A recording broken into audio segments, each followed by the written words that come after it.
نبداو معاكم تو سويت ضيوفنا في البلاتو. التقديم نتاعي صحيح يعني انه فما مشاكل داخل الاحزاب، ونشوفوا ناس يعني تكون داخل حزب وتخرج عن الحزب وتمشي لحزب اخر، ومن بعد تقعد تلوم الحزب اللي هي انبثقت عنه. نبدا معاك سي عبد الباسط.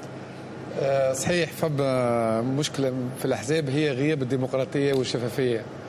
احنا مثلا في التكتل علاش وقع معناها الانشقاق؟ لانه فما نظام داخلي نورمالمون يصير عليه الحزب، قياده الحزب ما احترمتش النظام الداخلي، وفي عود تتعامل بطريقه ديمقراطيه وطريقه شفافيه ومساواه بين المناضلين، فضلت انها تتعامل بطريقه معناها اوبسكور، وتفضلت تتعامل بالمحسوبيه وبتفضيل مناضلين على مناضلين.